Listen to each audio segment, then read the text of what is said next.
शादी के टाइम पे हर फैमिली कोई ना कोई बात तो छुपाती है। बट अगर वही बात जेनेटिक हेल्थ को लेके है तो उसका असर सिर्फ उन दो लोगों के ऊपर नहीं होगा जिनकी शादी हो रही है, उसका असर उनके बच्चों पे भी होगा। और ये बात फैमिलीज जनरली बात नहीं करती हैं। शादी के टाइम एजुकेशन क्या है, फैमिली का बैकग्राउंड क्या है, फिनेंशियल स्टेटस क्या है, इन सब के बारे में बात होती है। बट जेनेटिक हेल्थ, कि आपकी फैमिली में कोई बीमारी तो नहीं है, कोई इलनेसेस तो नहीं है, कोई रनिंग डिसऑर्डर्स तो नहीं है, ये सब इग्नोर कर दिया जाता है। हाय फ्रेंड्स, मेरा नाम रुचि प्रताप है। मुझे खुद जेनेटिक डिसऑर्डर है जिसका नाम है लिम्ब गर्डल मस्कुलर डिस्ट्रोफी, जिसमें मसल्स टाइम के साथ वेस्ट होती चली जाती हैं, कमज़ोर होती चली जाती हैं। आज मैं एक व्हीलचेयर यूज़र हूँ, एम्बुलेटरी व्हीलचेयर यूज़र हूँ। थोड़ा थोड़ा मैं घर के अंदर चल सकती हूँ। बट मैं इस टॉपिक पे जेनेटिक डिसऑर्डर्स के ऊपर अवेयरनेस क्रिएट करना चाहती हूँ। इसलिए आज हम एक बहुत ज़रूरी टॉपिक पे बात करेंगे कि शादी से पहले क्या जेनेटिक टेस्टिंग ज़रूरी है। आज हमारे साथ हैं doctor Anjali Agarwal.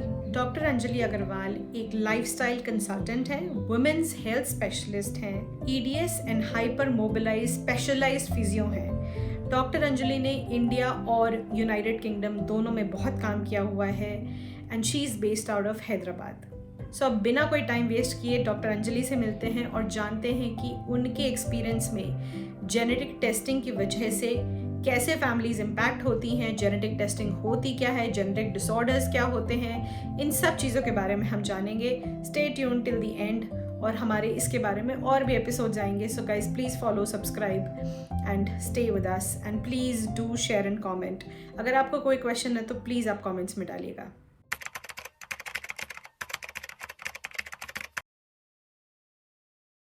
Hello, Dr. Anjali. How are you doing today? I'm doing good, Ruchi. How have you been?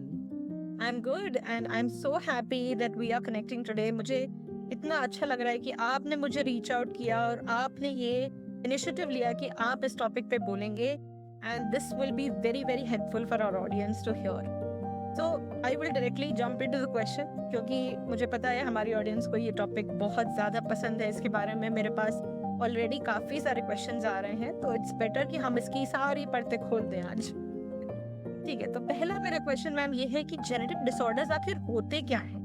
क्या मतलब आप इतने सारे पेशेंट्स को ट्रीट करती हैं, इतनी सारे विमेन को ट्रीट करती हैं, उनकी पूरी फैमिली को आप काउंसिल करती हैं, बट हमें आप बता सकते हैं कि ऐसे कुछ जेनेटिक डिसऑर्डर्स जो आप जनरली देखते हैं अपने क्लिनिक में?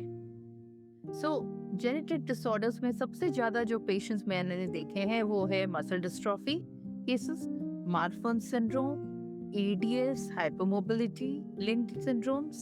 Then we have lot of Noonan syndrome, lot of LDS kind of syndromes. So ये सारे जेनेटिक डिसऑर्डर्स काफी हमने देखे हुए हैं, एंड आजकल बहुत सारी अवेयरनेस बढ़ रही है, तो लोग अपने आप समझ के आ रहे हैं कि ये प्रॉब्लम्स हैं, तो अपने आप ही क्लिनिक में आ जाते हैं दिखाने, with issues related to genetics. आपको पता होगा कि मुझे खुद लिम्ब गर्डल मस्कुलर डिस्ट्रोफी है, जिसमें मसल्स वीक होती चली जाती हैं टाइम से, और मेरे साथ के काफ़ी सारे लोग हैं जो अब तक बेड रिडन हो चुके हैं अपने लेट 30s में या लेट 40s में।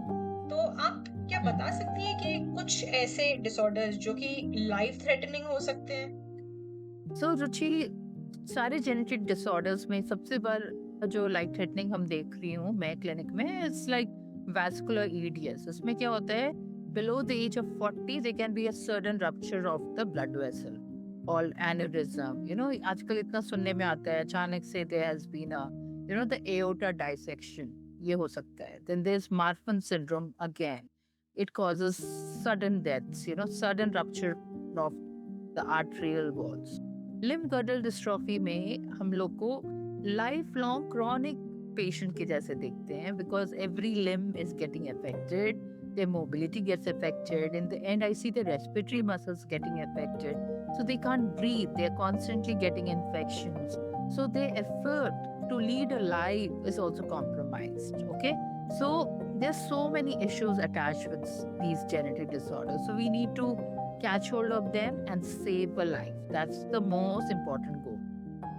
When we look at these conditions, it's a बोलिए। हमारी थोड़ी जो ऑडियंस है उसको अगर आप सिंप्लीफाई करके बताना चाहती हैं कि ईडीएस, जैसे आपने पहले बताया था मेरे को कि आप ईडीएस में स्पेशलाइज करती हैं और इस टाइप के पेशेंट्स को काउंसिल भी करती हैं, तो रप्चर या एन्यूरिज्म को आप थोड़ा सा हिंदी में एक्सप्लेन कर सकते हैं क्या? सो ये सारी चीजें कनेक्टिव टिश्यू क्या होती है? जैसे समझ लीजिए जैसे रबड़ होती है ना, पतली सी रबड़ ले लीजिए, ये आपके पूरे बॉडी के स्ट्रक्चर को अटैच करके चलता है, राइट? आपके ब्लड वेसल हो गए, आपके मसल्स हो गए, आपके लिगामेंट्स हो गए, ये सब चीजों को होल्ड करता है। इसको हम बोलते हैं कनेक्टिव टिश्यू। वो कनेक्ट करता है आपके सारे जॉइंट स्ट्रक्चर में। तो ये जो स्ट्रक्चर है आपका बहुत ढीला पड़ जाता है, ओके, एकदम इसमें स्ट्रेंथ नहीं होती है, जान नहीं होती है। और जब ये खुलता है, मतलब ये आप लोग बहुत फ्लेक्सिबल होंगे, किसी बच्चे को देखा होगा बहुत जल्दी जॉइंट्स को ऐसे से हिला लेता है जैसे मर्जी चाहे। तो इनमें क्या होता है कि जो ब्लड वेसल्स होती है वो भी बहुत ढीली पड़ जाती है, ओके, एंड इट कैन छोटे छोटे होलों के अचानक से बर्स्ट कर सकती है।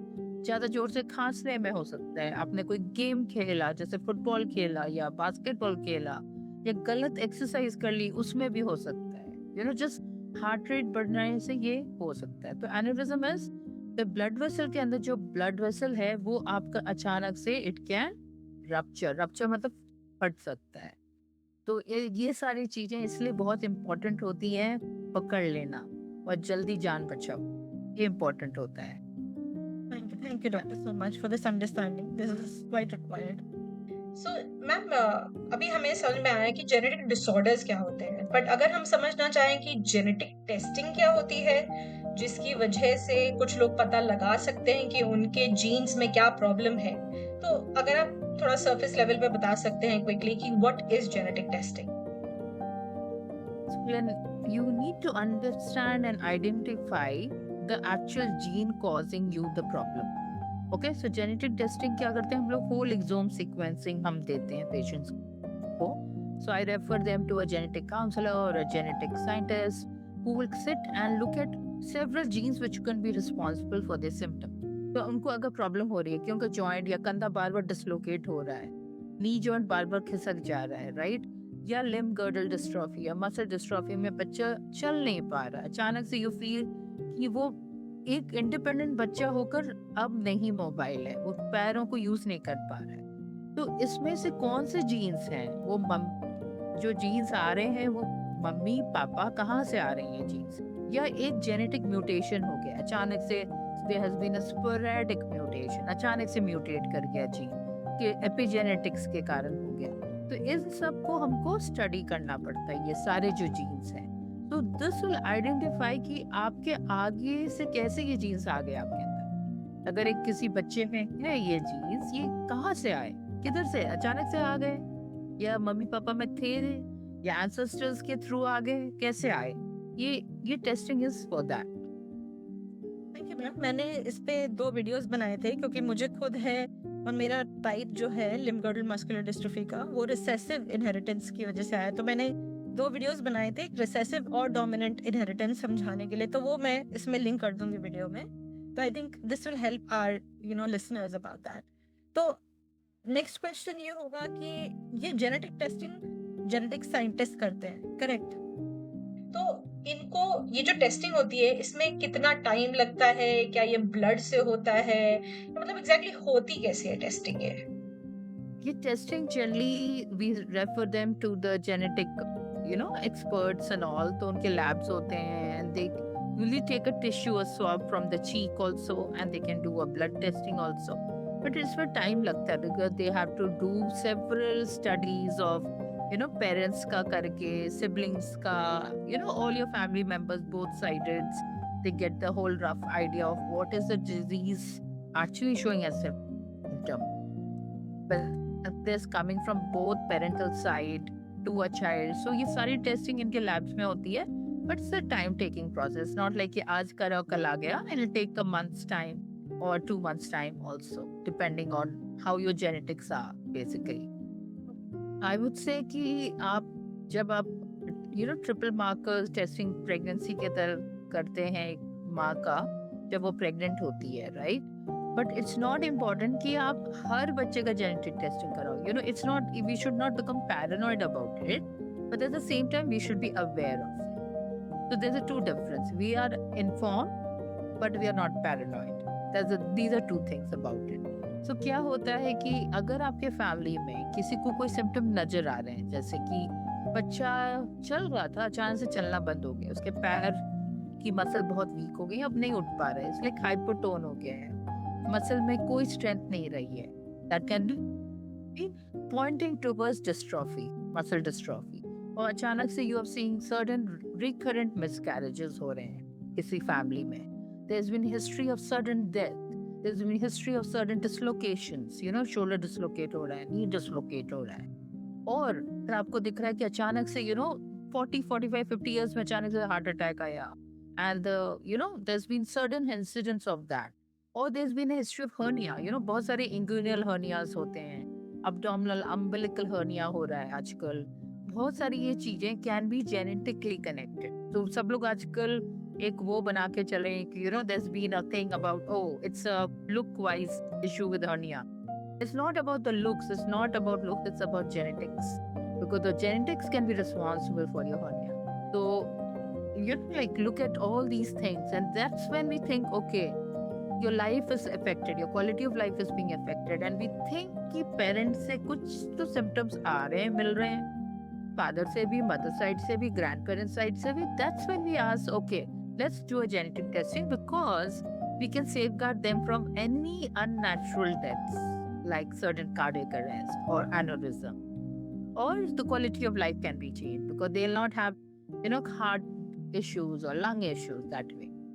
Thank you. This is really interesting because मैंने पहली बार इस word umbilical hernia के बारे में सुना है, and I would really love to hear more about these, especially women related genetic disorders। Maybe हम उसको next किसी episode में cover कर सकते हैं, but right now let's focus on the genetics piece। So ma'am, आज भी काफी सारी इंडियन फैमिलीज में जेनेटिक टेस्टिंग को एक लग्जरी समझा जाता है। उनको लगता है कि एज लॉन्ग एज हमने देख परख के अपना कास्ट देख लिया या अपनी कुंडली मिलवा ली, तो हम सेफ हैं, ऐसा कुछ प्रॉब्लम नहीं होना चाहिए। अरेंज मैरिजेस लोग कर रहे हैं, बट उनको लगता है genetic testing is like a luxury, बहुत पैसा जाता है, बहुत एफर्ट लगता है, तो करवाना ही क्यों है। अगर कोई सिम्टम उनकी फैमिली में नहीं है तो उनको ऑब्वियसली ये लगेगा ही कि क्यों करवाना है। तो आपको क्या लगता है कि ऐसा कौन सी चीज है जो जेनेटिक्स के बारे में लोग आज भी समझते नहीं है? एक तो टैबू वर्ड हो गया है जेनेटिक्स। मैं इतने पेशेंट देख रही हूँ, जैसे कि लिम्ब गर्डल डिस्ट्रॉफी के देखे मैंने, मसल डिस्ट्रॉफी के देखे, तो मम्मी और पापा को बोलना पड़ता है कि you are planning the next child, we don't want this in your child, the second one, the third one, the fourth one, because आप लोग तो अपनी लाइफ जी लिए हो, उस बच्चे को भी लाइफ जीने दो, राइट? उस बच्चे को एक अच्छा सा एटमॉस्फेयर चाहिए। He should be healthy to hold the pen, eat his food on his own, walk on his own, wear his own shoe, go to the washroom alone, go to school, study and be playing with his friends। But क्या होता है, dystrophy or anything के कारण your limbs are affected, your quality of life is changing, right? और अगर हम EDS और hypermobility के भी बारे में सोचें तो बहुत सारे EDS is not life threatening, but some can be, और मार्फन्स में भी some can be, certain deaths हो जा रही है, तो we can prevent such things। एक बच्चे की जो लाइफ आप दे रहे हो, तो एक अच्छी जीवन उसको जीने का हक है, उसको एक हेल्दी जीवन जीने का हक है। So when we look at genetics, वो हम इसलिए चाह रहे हैं कि बच्चे की लाइफ हम अच्छी बनाएं। एक बच्चा जो जीवन में आ रहा है वो हेल्दी हो, राइट? वो उसको जीवन हेल्दी वे में जीने का हक है। बिल्कुल बिल्कुल। मैं खुद एक मदर हूँ और मैं ये समझ सकती हूँ कि एक माँ के लिए और इवन फादर के लिए भी दुनिया में सबसे इम्पोर्टेंट चीज होती है कि बच्चा हेल्दी हो, बच्चा अपने लाइफ में इंडिपेंडेंटली जी सके, जॉब कर सके, अपने आप को एस्टैब्लिश कर सके। और लोग आई थिंक लोग इस चीज में रैप्ड अप हो रहे हैं कि कॉस्ट कितनी है, कितना कम्बरसम है प्रोसेस, बट लोग ये नहीं समझ में आ रहा है लोगों के कि इतनी लंबी सफरिंग आप अपने बच्चे की एंड कर सकते हो सिर्फ कुछ टेस्ट की वजह से और प्रॉपर गाइडेंस की वजह से। तो thank you so much for this answer. Let's move on to the next question. Okay, so ma'am, मेरा नेक्स्ट क्वेश्चन बहुत इंटरेस्टिंग है बिकॉज मुझे लगता है कि ये हो रहा है, बट आप मुझे बताइए कि एक्चुअली में हो रहा है कि नहीं। कि कुछ फैमिलीज अपनी जेनेटिक हिस्ट्री रिवील नहीं करना चाहते हैं शादी से पहले। उनको लगता है अगर हमने अपनी जेनेटिक प्रॉब्लम या अगर हमारी फैमिली में कोई प्रॉब्लम चल रही है, अगर हमने वो चीज़ बता दी या ब्राइड को या ग्रूम को, तो हमारी शादी कभी नहीं होगी, और हमारी फैमिली, हमारा वंश वहीं रुक जाएगा।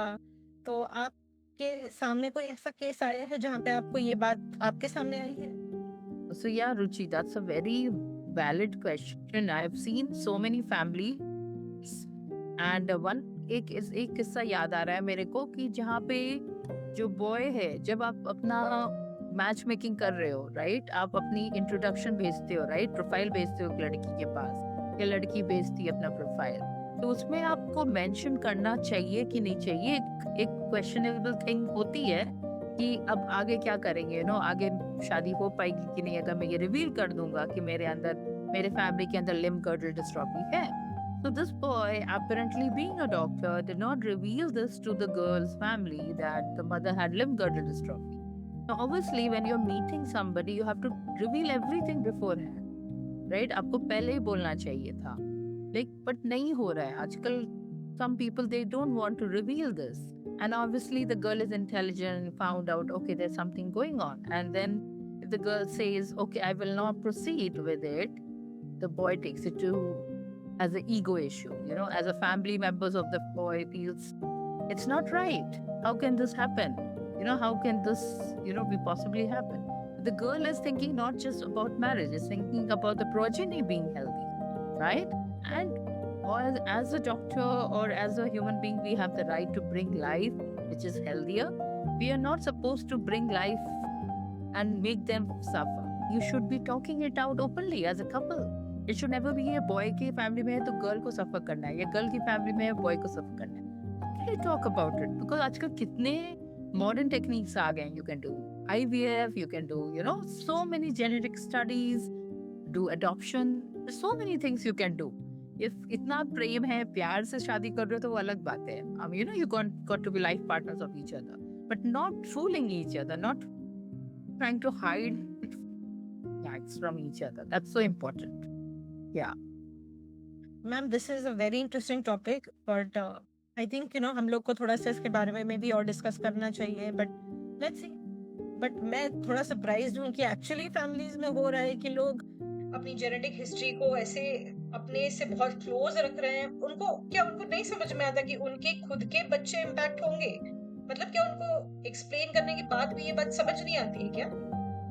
इसका मतलब मेरे को तो अभी तक ये नहीं समझ में आ रहा है, but I feel that they are more worried about the society image लेके ज्यादा चलते हैं कि मेरी शादी हो जानी चाहिए. इस शादी हो जानी is important then actually thinking about the progeny which is coming is not going to be healthy. Or you plan it out, you discuss it, do counseling, sit with doctors. There are doctors there who are going to help you. And don't think it like as a trauma response. Okay, मैं traumatized हो जाऊंगा अगर मैं talk करूंगा genetic के बारे में. Oh my God, the world will come to know that there's a problem. People are open about it nowadays, and you got to be talking. अगर मेरे को सर दर्द है तो मेरे को सर दर्द है. You talk about it, right? So अगर कोई genetically conditions हैं तो आप discuss करो, आपको help मिलेगी. There are so much of avenues now, so many doctors willing to help, and they're coming forward and helping everyone. So it's important that talk it out with your family members, and please don't hide anything before marriage. जैसे आप HIV test करा रहे हो, STD test कराते हो, Hep C test कराते हो before an operation, right?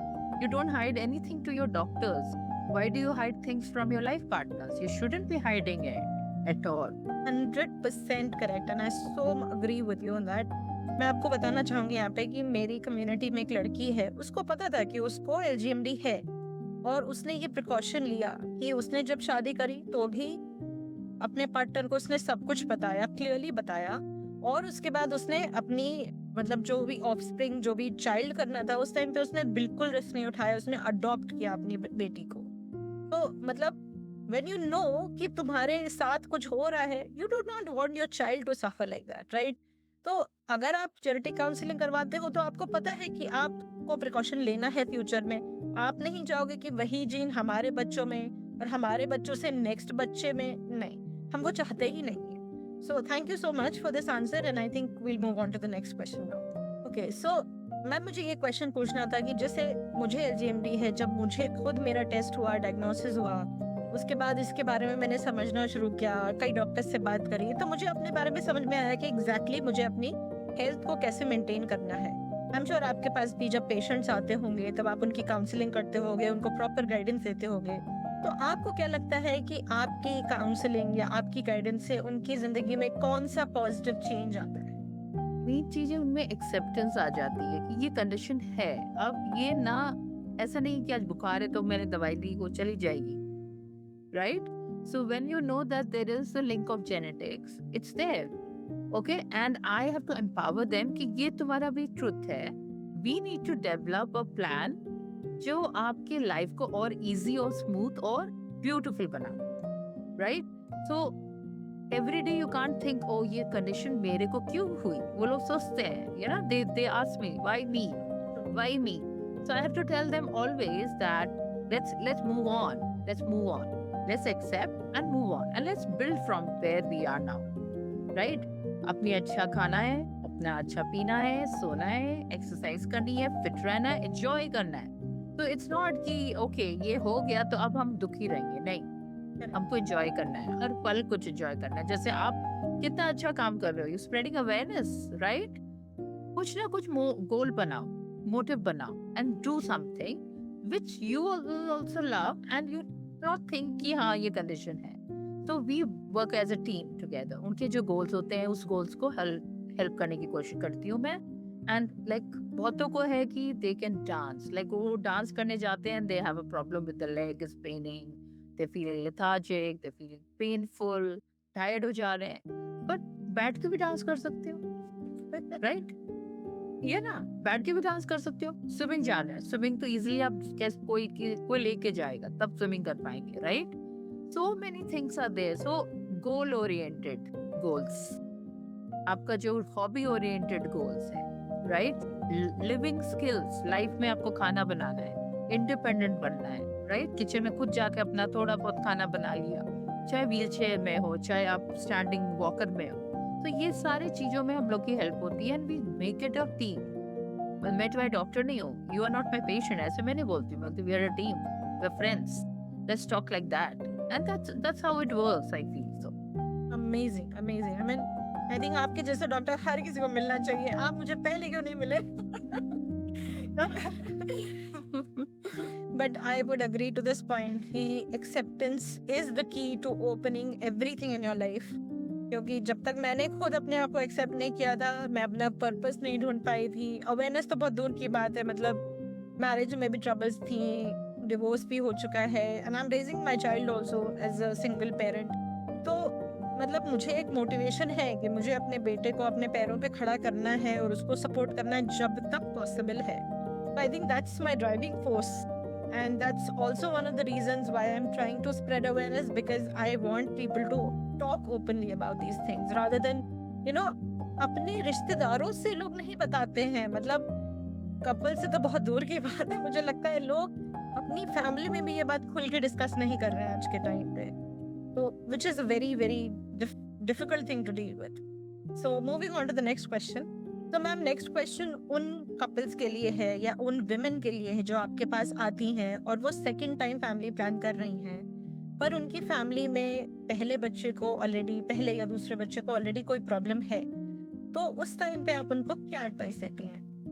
तो जैसे मेरे पास एक केस है, अभी पेशेंट है जिसकी बेबी को ओपन हार्ट सर्जरी होनी पड़ी। And when you look at all those conditions, right, so you see the mother is also having something, the family is also having something, like hernia है किसी में sudden death हुई है, aneurysms हैं, dislocations हैं, ये सारे cases हैं। और limb-girdle dystrophy जैसे मतलब muscular dystrophy, Duchenne's dystrophy जो होती है, muscular dystrophy। So we know that अब ये genes दूसरे बच्चे में भी आने ही आने हैं, right?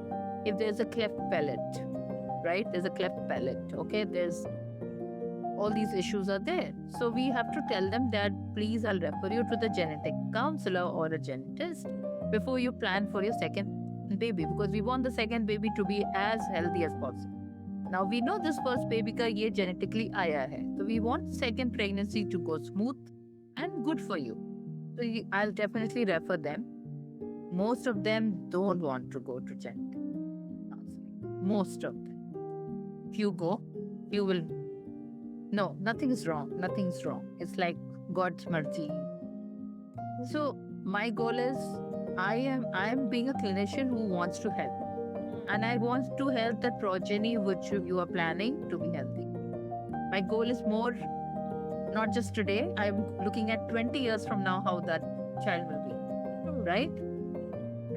मतलब मुझे तो ये सुन के भी बहुत हैरानी हो रही है कि औरतें जानते हुए कि उनकी फैमिली में कोई प्रॉब्लम है फिर भी वो जेनेटिक टेस्टिंग जेनेटिक काउंसलिंग नहीं करवाना चाहती हैं बिकॉज उनको लगता है कि जो है वो भगवान की देन है। बट सोच के देखिए, अगर उन्हीं पेरेंट्स के जो सेकंड या थर्ड बेबी होता है और अगर उनको भी कुछ सीरियस प्रॉब्लम होती है, आप तब तक तो केयर कर सकते हो जब आप खुद हो इस दुनिया में एज अ मदर और फादर, बट जब आप इस दुनिया में नहीं हो तब उन बच्चों की कौन टेक केयर करेगा?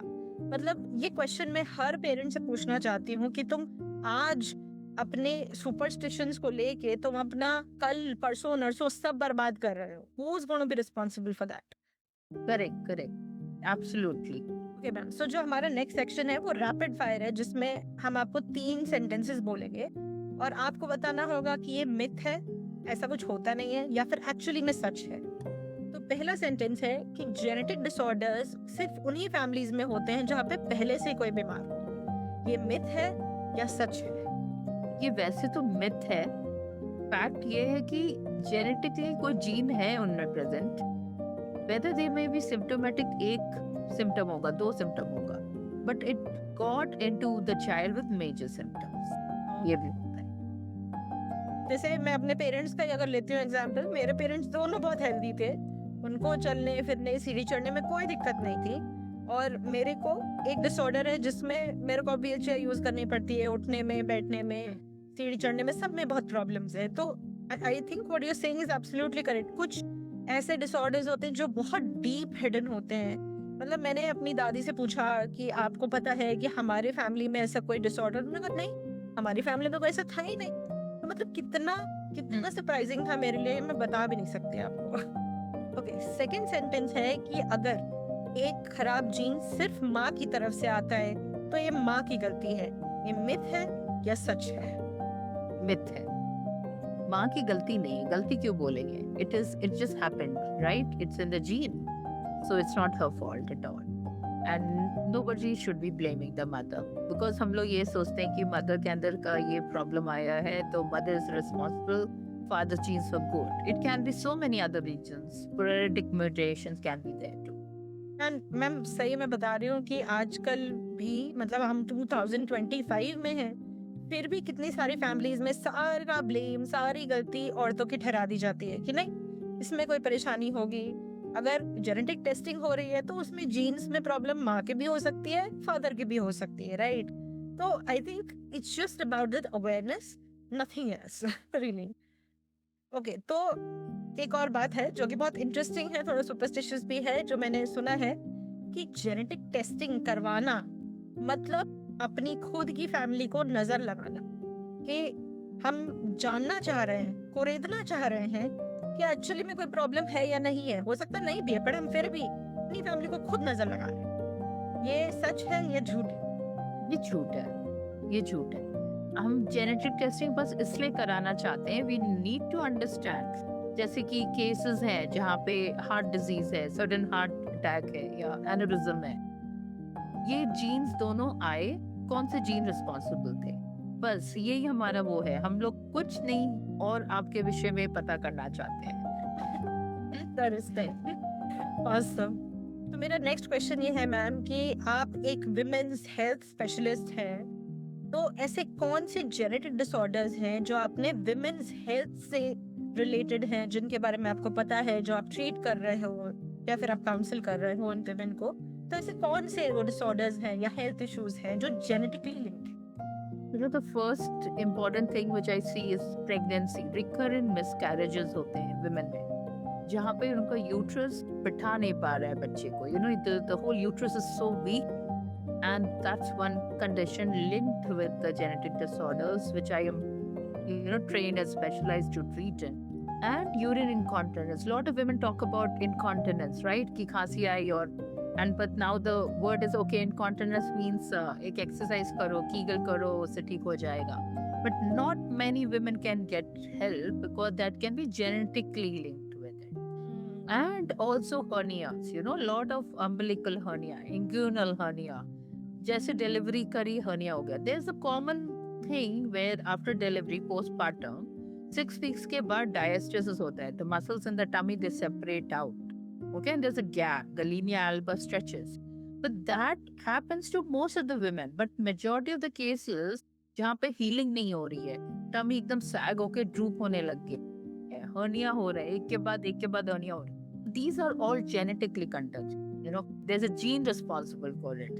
So that's what I want to tell this message through your medium is, lot of women think, अच्छा मैं exercise करूँगी, gym जाऊँगी and see lot of influencer related workout. मेरा पेट क्यों नहीं कम हो रहा है? There is definitely the diastasis which we can treat in a certain time period. But certain women won't be disheartened if you're not getting that, flat नहीं हो रहा है tummy, because genetically genes we can't change. There's a gene responsible for it. So that's one issue which I see in women's health. And lot of pain like endometriosis, PCOD can be genetically conditioned to a particular gene. तो basically अगर मैं इस चीज को थोड़ा सा encapsulate करूं, तो कोई भी ऐसी प्रॉब्लम है जो कि नॉर्मल नहीं है, मतलब अगर normal body, full functioning body में अगर वो प्रॉब्लम नेचुरली हील हो रही है, तो इसका मतलब वो नॉर्मल है. बट अगर कोई भी प्रॉब्लम है जो रेकरेंट है, मतलब जो रिपीट हो रही है, या फिर ऐसी कोई एबनॉर्मल सिचुएशन है जैसे कि हर्निया हो गया, या फिर बार बार मिसकैरेज हो रहा है, तो इस टाइप की जो भी प्रॉब्लम है, एक्स्ट्रा पेन हो रहा है पीरियड्स के टाइम पे, तो कोई भी ऐसी एबनॉर्मल इशू हो रहा है विमेन को, तो उनको एक बार जेनेटिक टेस्टिंग की तरफ भी ध्यान देना चाहिए. करेक्ट? एक बार, हाँ, मतलब ऐसे डॉक्टर से मिले जो इन कंडीशन को समझ पा रहे हैं जेनेटिक एंगल से भी. हर चीज का मतलब एक सोल्यूशन है कि हाँ मैंने ये एक्सरसाइज दे दी, आपका पेट कम हो जाएगा, हर्निया कम हो जाएगा, सर्जरी करा लो, फिर रिकरेंट सर्जरी करा रहे हो, right? So definitely there is a very grey zone there. Like meet the doctor who understands it from the genetic point of view. Great, great. तो ये मैम गायनेकोलॉजिस्ट से अगर women मिलती हैं, would they be able to look at that from a genetic angle, or what specialist do they need to meet? Mostly in India, I'm the one who's looking into most of these conditions. Awareness बढ़ेगी तो definitely they'll also understand, because these conditions are very much not still talked about all over the world. They're not linking it to the genetic module of problems.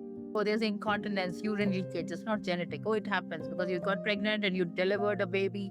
It's common. But there is 50 to 60% of the women have the genetic, the link to it.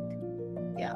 It's great to know कि आप इस बारे में specialise कर रहे हो, आपको पता है इन सब चीज़ों का कैसे लिंकेज होता है जेनेटिक से. तो क्या आपकी कोई साइट है जो मैं लिंक कर सकती हूँ कैप्शंस में, डिस्क्रिप्शन में? हाँ, I can do that. Yeah, I can send you that. Yeah. Great, great. Okay, moving on. So, ma'am, this is my last question, and I think you're running late. So, this is the last question, very important question. कि अगर आपको Indian families को genetics के बारे में एक कोई message देना है, तो वो क्या होगा? Genetics is a way of the new evolution of science, and we have, really done, billions and billions of work around it in helping you lead a better life. Okay, so genetics is not कि आप डरो, it's not something to be scared of. It is to know अगर कोई issues हैं तो हम इसको आगे कैसे solve कर सकते हैं. The mystery of having a problem and the mystery of solving a problem, दोनों में difference होता है, right? अगर problem है, that there's a problem, but there's a mystery of क्यों है ये problem. We'll understand it better through genetics. Great, great. So basically अगर आप एक लाइन में इसको बोलना चाहें, तो अपने आप को समझने के लिए अपने जेनेटिक्स को समझो, correct? Yeah. So I also will add also, genetic loads the gun, lifestyle pulls the trigger. Thank you so much for joining us and giving us such beautiful advice. मतलब मुझे लगता है कि जितने ज़्यादा लोग इसके बारे में जानेंगे, उतना ही सबको बेनिफिट होगा, क्योंकि ये टॉपिक अभी बहुत लोग बात नहीं कर रहे हैं, और ओपनली अपनी प्रॉब्लम्स के बारे में तो बात कहीं नहीं कर रहे हैं लोग. तो thank you so much ma'am for joining us. It's been a pleasure having you with us. Thank you so much.